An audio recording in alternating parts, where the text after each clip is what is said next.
Super Saravana stores.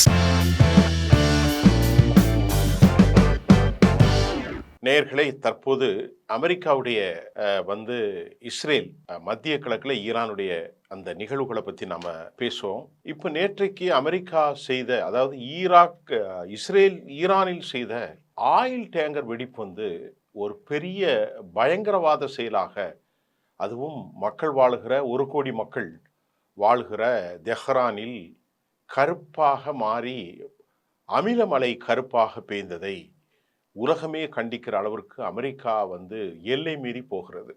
பரஸ்பரம் 2 நாடுகளும் தாக்கிக் கொள்வது, அந்த விவகாரங்களை தாண்டி ஒரு பொது அமைப்பை சீரழிக்கும் பயங்கரவாத நடவடிக்கைகளை அமெரிக்காவும் இஸ்ரேலும் தற்போது எடுத்திருப்பது அமெரிக்காவுக்கு எதிரான மனநிலையை ஒட்டுமொத்த மத்திய கிழக்கிலும் ஏற்படுத்தியிருக்கிறது. குறிப்பாக இஸ்ரேல் தங்களிடத்தில் இது குறித்து சரியாக எந்தவித விவகாரங்களையும் சொல்லாமல் தன்னிச்சையாக செயல்பட்டிருப்பதாக அமெரிக்கா கருதுவதாக அமெரிக்காவுடைய பியூரோக்ராட்ஸ், பெயர் வெளியிடப்படாத ஒருவர் தெரிவித்திருக்கிறார். இந்த செய்தியை இஸ்ரேலும் ஏற்றுக்கொண்டிருக்கிறது. இந்த மாதிரி ஒரு பயங்கர செயல்களினால் தற்போது அமெரிக்கா இந்த கொதிநிலைக்கு இஸ்ரேலும் சென்றிருப்பதின் காரணம், அவர்களுடைய பாதிப்பு அவர்களுக்கு ரொம்ப அதிகமாகத்தான் இருக்கிறது. ஆட்சியை பிடிப்போம், அதை பிடிப்போம், நாட்டிலே ரெஜிமெண்ட் சேஞ்ச் என்கிற வார்த்தையை குறித்து என்ன நடக்கப் போகிறது? இந்த செய்தியில் நம்ம வந்து சில புலனாய்வு அமைப்புகளும்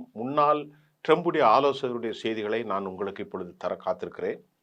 இப்போது அமெரிக்காவுடைய முன்னாள் மத்திய புலனாய்வு அமைப்பினுடைய CIA, central investigation USA agency பணிப்பாளர் டேவிட் பெட்ரீஸ் என்ன சொல்லியிருக்கிறார் என்று சொன்னால், ஈரான் வந்து மரணத்தை சந்திக்க தயாராக இருக்கும் ஒரு சமூகத்தில் மத்தியில் அமெரிக்க படைகள் உள்ளே சென்று தாக்குவது சாத்தியமில்லை என்றும் சொல்லப்படுகின்றது.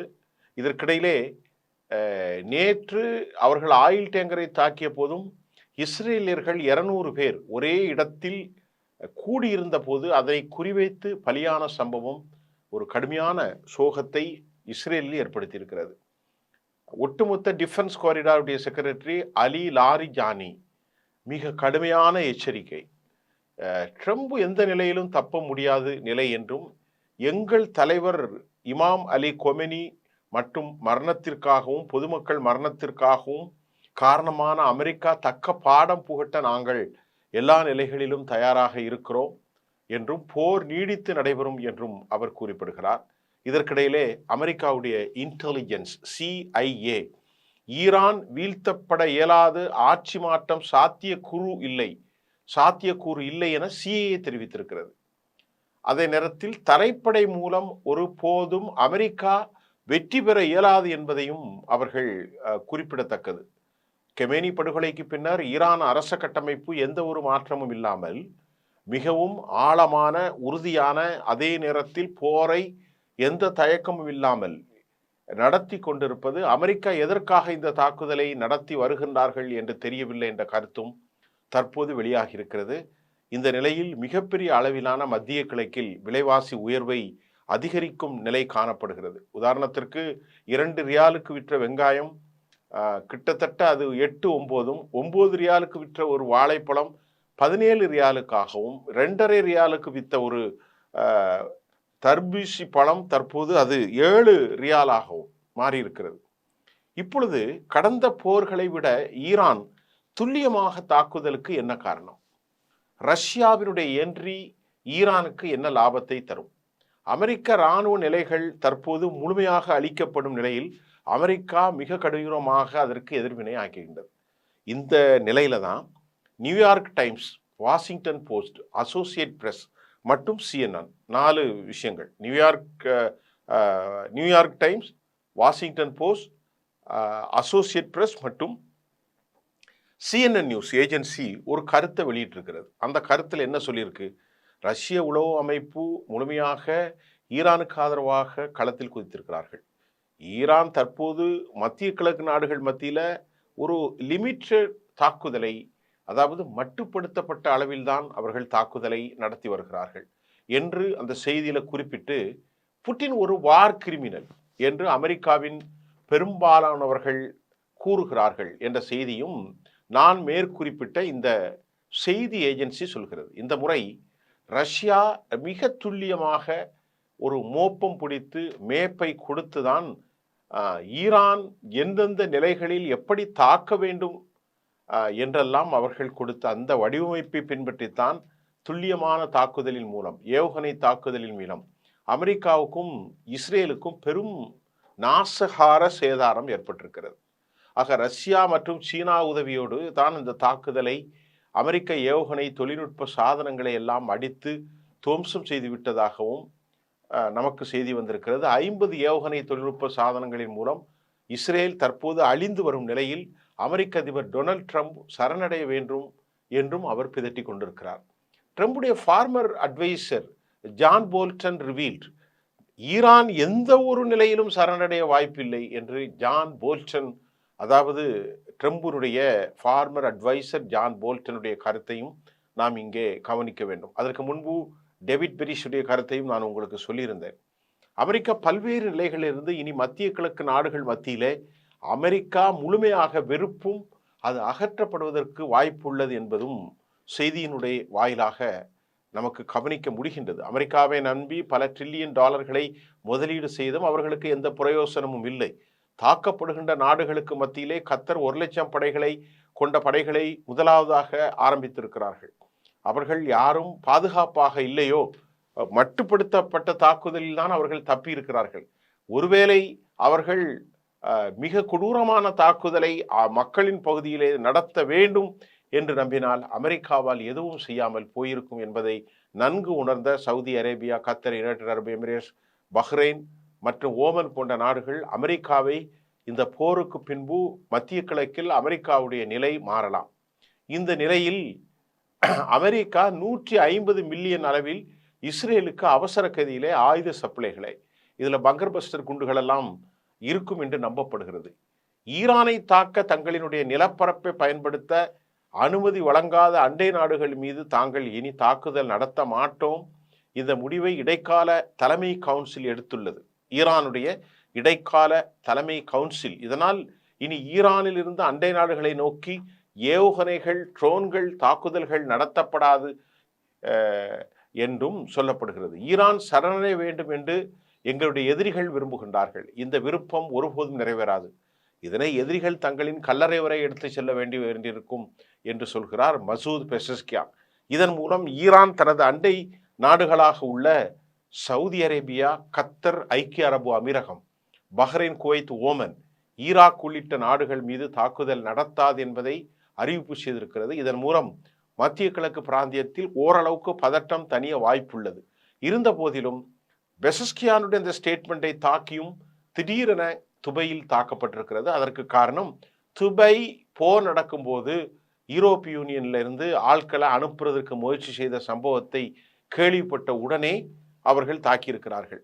மத்திய கிழக்கில் ஈரானுடைய உளவாளிகள், சீனாவுடைய உளவாளிகள், ரஷ்யாவுடைய உளவாளிகள் ரொம்ப தெளிவாக, துல்லியமாக, உதாரணத்திற்கு சொல்ல வேண்டும் என்றால் மெரினோ மக்கள் வாழும் பெரும் அபார்ட்மெண்ட்ஸ், அந்த மெரினாவிலே அமெரிக்கர்கள் உளவுகள் சிஏஏ தங்கியிருந்த அந்த ஒரு அபார்ட்மெண்ட்ஸை கணக்கிலே வைத்து துல்லியமாக அமெரிக்கா அதாவது ஈரான் தாக்கி இருக்கிறதற்கு காரணமும் நாம் சொல்லப்படுகிறது.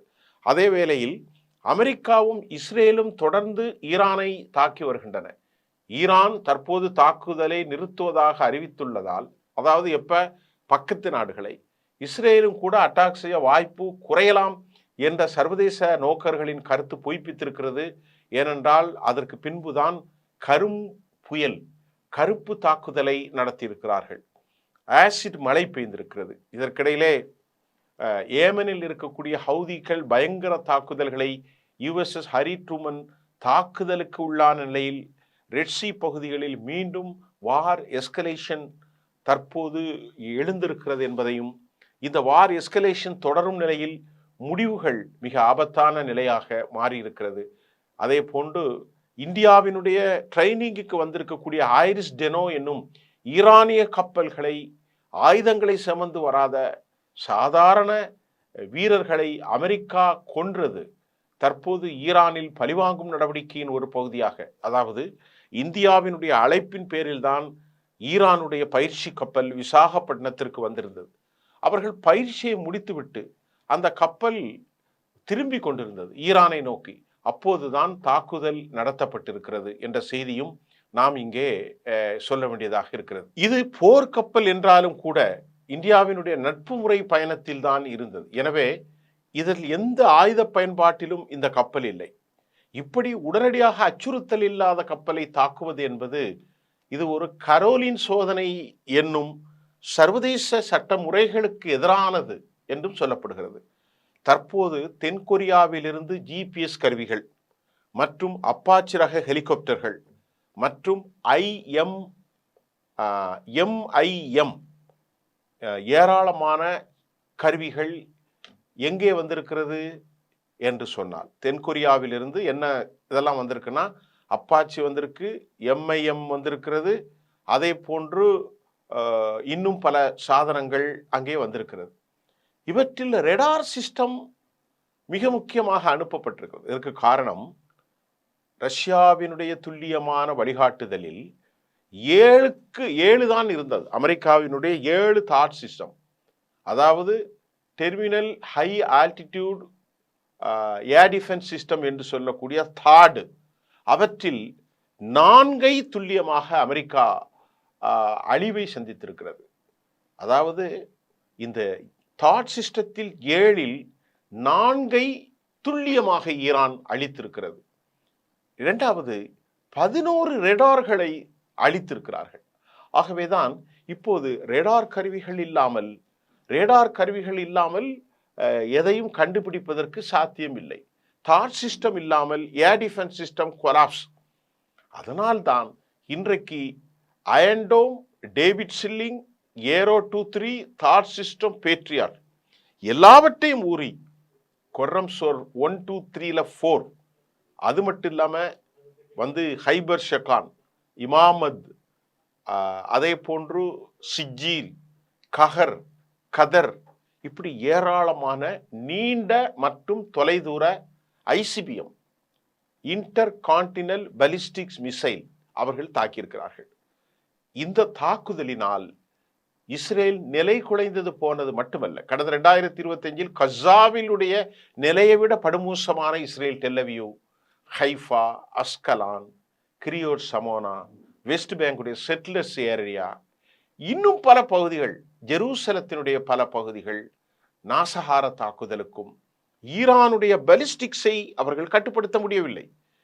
ஏர் ஸ்ட்ரைக்கை பொறுத்தவரை F-15, F-16, F-18 ஹரோனெட், F-22 போன்றவைகள், F-35 ஸ்டெல்த் விமானங்கள், B-1, B-2, B-3, B-250, GBU-57 பங்கர் பஸ்டர்கள், இப்படியெல்லாம் எல்லாவற்றையும் வைத்திருக்கிற ஏர் ஸ்ட்ரைக்கில் வலிமையானதான் அமெரிக்காவும் இஸ்ரேலும்.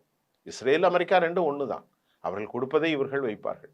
ஆனால் அதைவிட வலிமையாக கடந்த 47 ஆண்டுகளாக போரிடுவதற்கு வலிமை இழந்த அளவில் பெரும் பொருளாதார நெருக்கடிக்கு உள்ளான ஈரான் இந்த வலிமையாக இவற்றை அவர்களிடத்திலே ஒரு ஏர்ஃபோர்ஸை ஸ்ட்ராங் செய்ய முடியாத காரணம் பொருளாதார வலிமை இல்லை.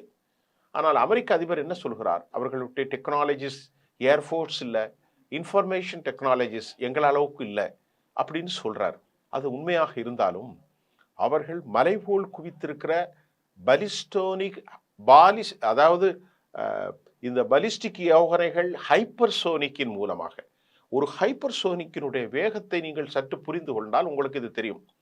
அதாவது அது வளிமண்டலத்தின் உட்புறமாக அதனுடைய ஸ்பீடு எப்படின்னா ஒரு 16,000, 15,000, 16,000 கிலோமீட்டர் பெர் ஹவர்ஸ். அது வளிமண்டலத்தினுடைய சுற்றளவுக்கு வெளியே 9,800 அது சற்று குறையும். இந்த அளவிற்கு பயங்கரமான மேக்ஸ் ஸ்பீட் என்று சொல்லக்கூடிய ஒளியை விட 15 மடங்கு, 6 மடங்கு குறைந்த, இப்படி பல நிலைகளில் வருகின்ற போது அவற்றிலுடைய டபுள் வார் ஹெட்ஸின் மூலமாக 1000 மற்றும் 2000 கிலோமீட்டர் இருக்கக்கூடிய இந்த ஃபத்தா 2 இது நிலையை தெளிவாக தாக்குகிறது. எப்படி தாக்குகிறது என்றால், இலக்கை தாக்குவதற்கு முன்பு அவை வெடித்து சிதறுகிறதிலிருந்து 80க்கு மேற்பட்ட உதிரியான கிளச்சர் பாம்ஸ் என்று சொல்வது. உதாரணத்திற்கு அதிலிருந்து விடுபடுகிறது. விடுபட்டவுடன் ஏராளமாக 80க்கும் மேற்பட்ட கிளஸ்டர் ஏவுகணைகள் டெல்லவியினுடைய பல பகுதிகளிலும் டிஃபென்ஸ் சிஸ்டத்தாலே தடுக்க முடியாது. ஒன்றை மட்டும்தான் அவர்கள் இலக்கு வைக்க முடியும். அந்த ஒன்றை இலக்கு வைத்தால் அது இலக்கில் வருவதற்கு முன்பே வெடித்து சிதறி விடுவதால் இந்த 80க்கும் மேற்பட்டவில் நாட்டின் பல பகுதிகளில், நகரத்தின் பல பகுதியில் விடித்து மரண ஓலங்களை அதிகரிப்பதன் விளைவாக இஸ்ரேல் மக்கள் 10,000 பேர் வெளியே வந்து உடனடியாக ராஜினாமாவை அவர்கள் கோரியிருக்கிறார்கள். இதற்கிடையிலே ஹாக் பகுதிகளில் எண்ணெய் சுத்திகரிப்பு நிலையம், அதாவது நான் சொல்வது ஹாக் பகுதி என்றால் ஈரானில் இருக்கக்கூடிய, தெஹ்ரானில் இருக்கக்கூடிய ஹாட் பகுதிகளில் எண்ணெய் சுத்திகரிப்பு நிலையத்தில் தான் 1.5 மில்லியன் பேரல் குரூட் ஆயில் தினமும் உலகம் முழுவதும் சப்ளை செய்யக்கூடிய திறன் கொண்டது. இந்த சப்ளை செயின் தற்போது முழுமையாக நிறுத்தப்பட்டிருக்கிறது. இந்த சப்ளை செய்யப்படும் திறன் வாய்ந்த பகுதியில் அமெரிக்காவினுடைய கரும்புகை தாக்குதலின் இஸ்ரேலின் தாக்குதலின் மூலம் ஒரு பெரும் கரும்புகை மண்டலம் ஏற்பட்டிருக்கிறது. இதை நான் ஏற்கனவே சொல்லிட்டேன். இப்போ நாம் சொல்வது, இந்த போரை நடத்துவது ஈரான். ஈரானிடத்தில் நீங்கள் சமாதானமாக செல்ல வேண்டுமென்றால், இன்று காலை பேட்டி கொடுத்த வெளிவிவகாரத்துறை அமைச்சர் அப்பாஸ் அராகச்சி ரொம்ப தெளிவாக சொன்னார். என்ன கருத்து சொன்னார்னா, நாங்கள் சமாதானத்திற்கு செல்வதற்கு முன்பு ஒரு பேச்சுவார்த்தையில் எல்லாம் பேசிவிட வேண்டும். அமெரிக்கா இனி நம்புவதற்கு ஒன்றுமில்லை. அமெரிக்கா நம்ப வைத்து கழுத்திருக்கிற யூதர்களோடு நாங்கள் பேச தயாராக இல்லை. காரணம், எங்கள் தலைவர் மட்டுமல்ல, ஏராளமான உயிர்களை நாங்கள் இழந்திருக்கிறோம். அதை அனைத்தும் ப்ரிசியஸ் வேல்யூபிள், எல்லாமே விலை மதிப்பில்லாத எங்களுடைய நண்பர்களை நாங்கள் இழந்திருக்கிறோம். அதனால இனி அமெரிக்காவோடு பேசுவதற்கு ஒன்றுமில்லை. ஆகவே நாங்கள் முதற்கண் சமாதானத்திற்கு வர வேண்டும் என்றால் முழுமையாக எங்களின் மீது இருக்கக்கூடிய பொருளாதார தடை நீக்கப்பட வேண்டும். இதான் அவங்கள்ட்ட கோரிக்கை. அந்த பொருளாதார தடை நீக்கப்பட்டு விட்டால் நாங்கள் பேச்சுவார்த்தைக்கு தயார். இரண்டாவதாக, இந்த போரை நாங்கள் நீண்ட காலமாக நடத்துவதற்கு தயாராக இருக்கிறோம். இதுதான் இப்பொழுது மத்திய கிழக்கில் பெரும் சிக்கல். 6 மாதத்திற்கு மேல் அவர்கள் நடத்த முடியும் என்றாலும் அவர்களின் பலம் இன்னும் அதற்கு அதிகரிக்கும். ஏனென்றால் அவர்கள் இனி இழப்பதற்கு ஒன்றுமில்லை. ஏனென்று சொன்னால், அமெரிக்கா ஒரு திட்டமில்லாத அடிப்படையில், மேசையில் அமர்ந்து பேச்சுவார்த்தை இல்லாத அடிப்படையில் அவர்களுக்கு ஏற்பட்ட தலைக்கணம் இந்த போரிலே அவர்கள் இறங்கிவிட்டார்கள். படுகொலைகளை செய்து வழக்கம் போல் எல்லோரையும் அச்சுறுத்துவதற்காக அந்த திட்டத்தை யூதர்களோடு சேர்ந்து போட்டார்கள். அமெரிக்க அதிபருக்கு யூத நலன் மட்டும்தான் முக்கியம் என்று செனட்டில் குரல் வரக்கூடிய அளவிற்கு அந்த நாடு கொந்தளிப்பை சந்திக்கின்றது.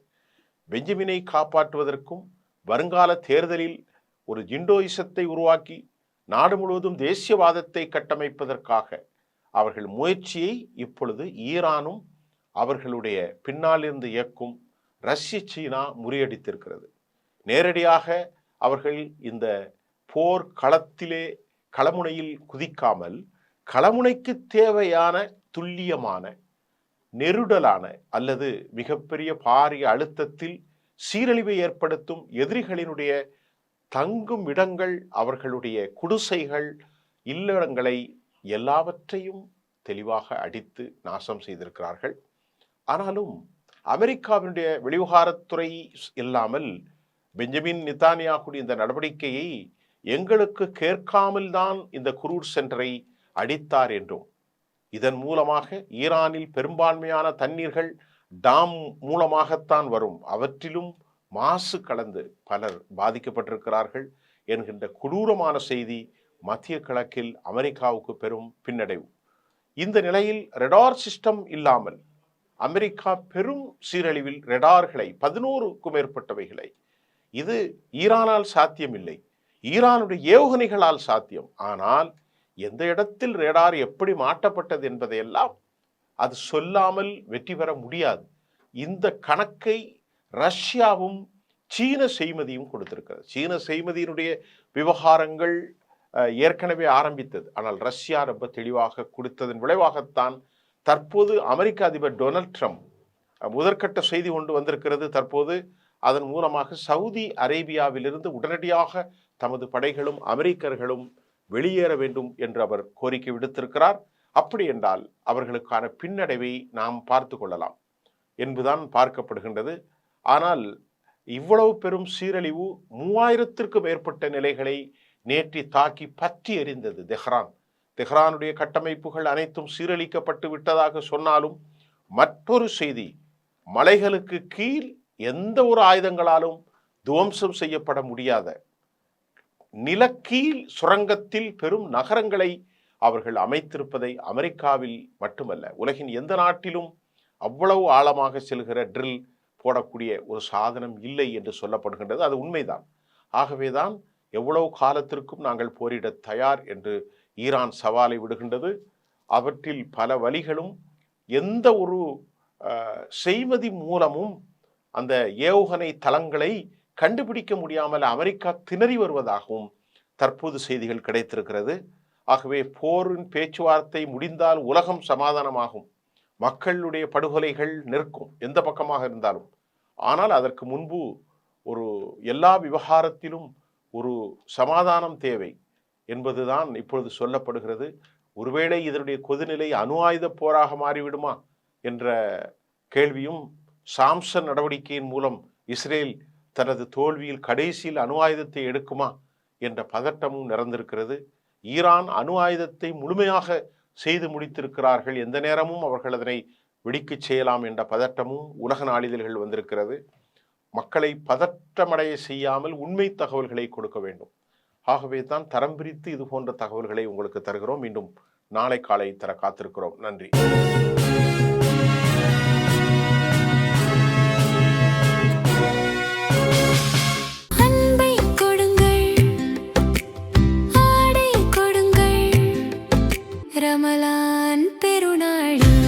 Super Sarvana Stores.